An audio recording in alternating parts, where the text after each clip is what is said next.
ಇನ್ನೊಂದು ನಾನು ನಿಮ್ಗೆ ಅವಾಗಲೇ ಹೇಳಿದೆ ಕರೆಂಟ್ ಅಫೇರ್ಸ್ ಯಾವ ರೀತಿ ನಿಮಗೆ ಇಂಪಾರ್ಟೆಂಟ್ ಆಗ್ತೈತಿ ಒಂದಿಷ್ಟು ಟಾಪಿಕ್ಸ್ ಕೊಟ್ಟೆ. ಇಂಟರ್ನ್ಯಾಷನಲ್ ರಿಲೇಷನ್ಸ್ ಟಾಪಿಕ್ಸ್ ಕೊಟ್ಟೆ ನಾನು.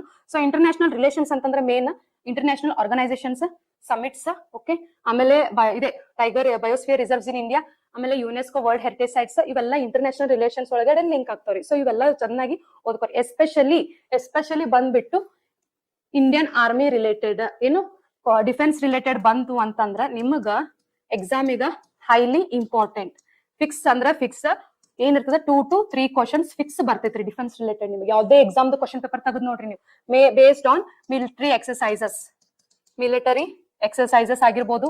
ಓಕೆ, ಮಿಲಿಟರಿ ಎಕ್ಸರ್ಸೈಸ್ ಅಂತಂದ್ರೆ ಬರೀ ಆರ್ಮಿ ರಿಲೇಟೆಡ್ ಅಷ್ಟೇ ಅಲ್ಲ, ಸೇನಾ ಪಡೆ, ನೌಕಾಪಡೆ, ನೇವಲ್ ಎಕ್ಸರ್ಸೈಸಸ್, ನೌಕಾಪಡೆ ಮೇಲೂ ಬರ್ತದೆ, ಏರ್ ಫೋರ್ಸ್.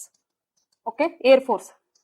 ಸೊ ಈ ಮೂರದ್ದು ಪಾಠ ನಿಮ್ಗೆ ಬಹಳ ಇಂಪಾರ್ಟೆಂಟ್ ಆಗ್ತೈತಿ. ಫಿಕ್ಸ್ ಮಿಲಿಟರಿ ಎಕ್ಸರ್ಸೈಸ್ ಮೇಲೆ ಕ್ವಶನ್ಸ್ ಕೇಳ್ತಾರೆ. ನೀವು ಯಾರಿಗೂ ಮಿಲಿಟರಿ ಎಕ್ಸರ್ಸೈಸ್ ಕ್ವಶನ್ಸ್ ನೋಡಿಲ್ಲ ಅಂದ್ರೆ ನಮ್ಮ ಕ್ಲಾಸಿಕ್ ಎಜುಕೇಶನ್ ಒಳಗಡೆ ಓಲ್ಡ್ ಕರೆಂಟ್ ಅಫೇರ್ಸ್ ವಿಡಿಯೋಸ್ ನೋಡ್ರಿ, ಇಲ್ಲ ಸೀರೀಸ್ ವಿಡಿಯೋ ನೋಡ್ರಿ.